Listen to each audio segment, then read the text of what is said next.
Hey guys, this is a review for Finding Dory, the new addition to the Pixar slate of movies basically, and it is a good one. It's really good, and I have to say it's really disappointing to say that to say this the first, but I think it's not as good as the former Finding Nemo. I mean, Finding Nemo was a stepping stone in animation, to be honest, because of the work they did on the ocean and on the water and the reflections, and I mean everything was very new at that point. I think Finding Nemo is from 2004, so that was 12 years ago, and you know, animation really changes a lot in a short amount of time, and Finding Nemo and Finding Dory are proof of that. I'm not saying that Finding Dory is bad or anything like that. It's a pretty good movie, animation movie, family movie, and even kind of a drama too, because I think it has more dramatic elements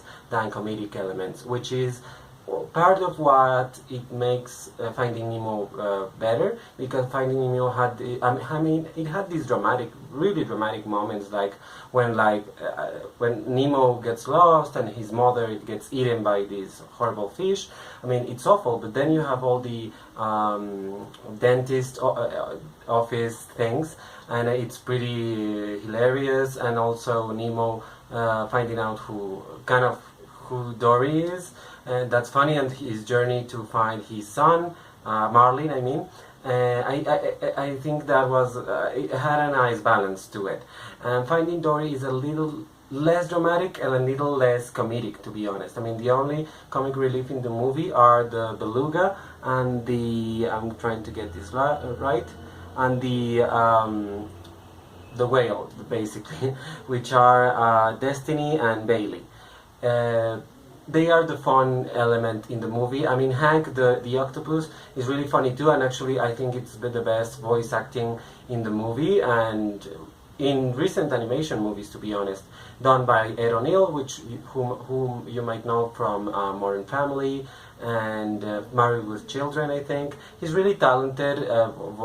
He's a really talented voice actor, to be honest, and I didn't know he was going to be in this movie, and I was gladly surprised, to be honest. Of course, Ellen DeGeneres does a great job as Dory, although I'm not really that crazy about Ellen DeGeneres or her voice in this movie, to be honest. I never was. I was more interested in the animation in Finding Nemo, and in this movie it's the same thing.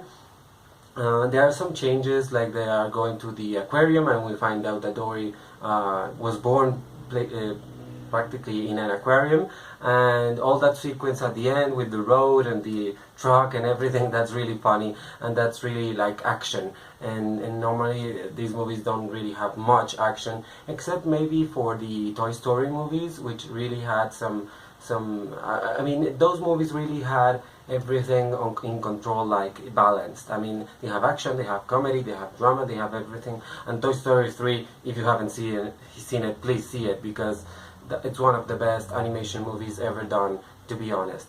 What else about Finding Dory? I thought it was charming the way they explore her past, and you know, they explain the way that she got lost, basically. I mean, she has this serious problem of memory, and of course everything had to be that disease, I don't know, a condition's fault. It's not a disease, it's a condition, but of course it had to be that, and that's why she forgot her family. But in the end, she didn't really forget them. She had everything on the back of her mind, if you will. Of course, the love of her parents and the love of actually Marlin and Nemo helped her know who her family was, first of all, and what family meant to her, and what she really wanted. And I think that's a nice message to send to children. I think it's really a family movie, because it talks about family, and that actually was the same message that Finding Nemo had.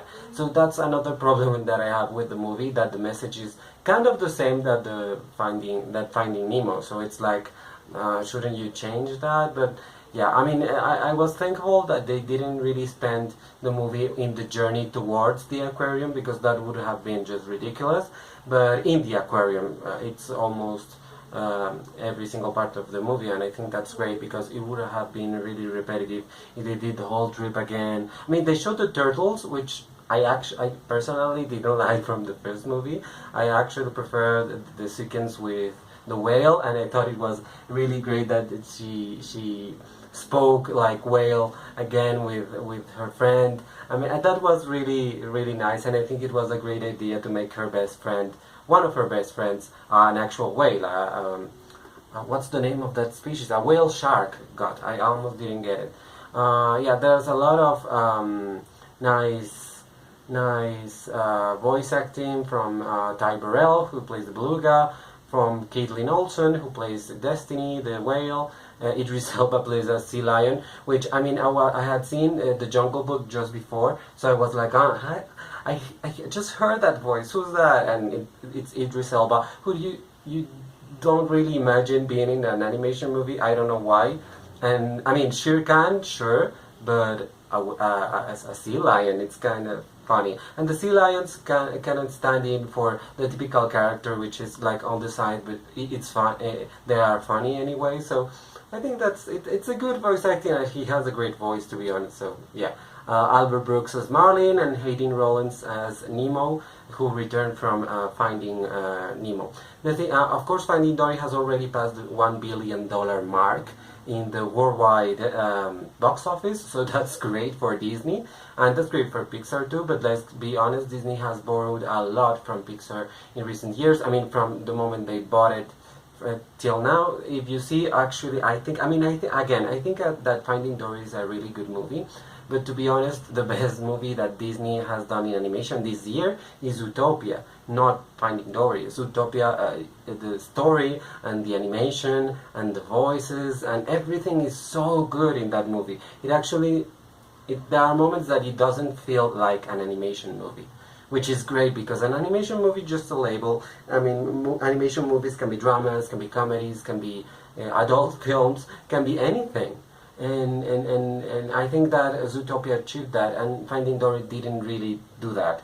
I mean, I haven't seen, there's another movie by Disney animation coming up, which is Moana, and people are saying that's not as good as Zootopia, and not as good as other Disney princesses movies, which I don't particularly like, but I mean, by the trailers, I think it can be really great, at least for the animation.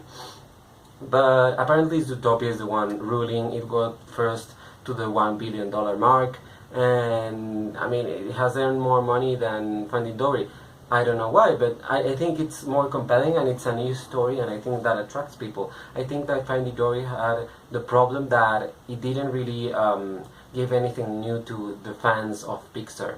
I mean, for example, if you take again Toy Story 3, that was an amazing movie because, first of all, because we thought it was the last one. It isn't, but also because it really gave a new air to the story of the toys that live in a boy's house.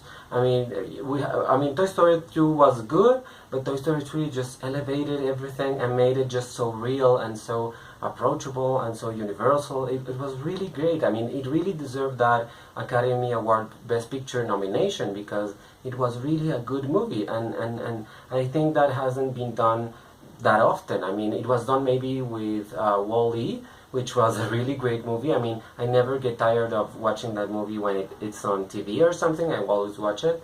And I mean, I don't know another movie that has been that big of a deal for not only for Disney or for Pixar or for animation, but for cinema in general. So I think Finding Dory had a great thing to do. I mean, they really had to make this amazing effort, and I mean, they did a really great movie. Not the level of movie that we should have gotten, to be honest.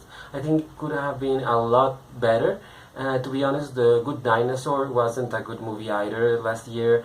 Inside Out was really good, actually. Not as good as Toy Story 3, to be honest, but it was good. And yeah, I mean, the upcoming are Cars 3, a movie called Coco about Mexican heritage, I think, The Incredibles 2, and Toy Story 4, of course, in 2019. I mean, I'm not hoping anything from Cars 3, maybe from Coco. I mean, I don't know, the name, I don't like the name, so I don't know, maybe. And The Incredibles 2 is a very awaited movie, and Toy Story 4, of course, we're all thinking, what are they doing with that now? But yeah, whatever. I mean, Pixar is great anyways, and I hope they keep innovating. I think that's the thing that you don't see in this movie, and that is needed in order to create something very special and very particular. And that's not only in 3D animation, but also in 2D animation. Look at what Hayao Miyazaki did with Spirited Away or The Wind Rises. I mean, it was really amazing, but it was 2D. So, you know, you can amaze people in many ways and innovate in so many ways, in animation only, and of course in all branches of cinema. So thank you for watching this review. Thank you for everything right now, because I think people are maybe liking this review, so that's great. So please like, comment, share and subscribe. Thank you so much for watching this review. More will be coming. Thank you so much. Bye.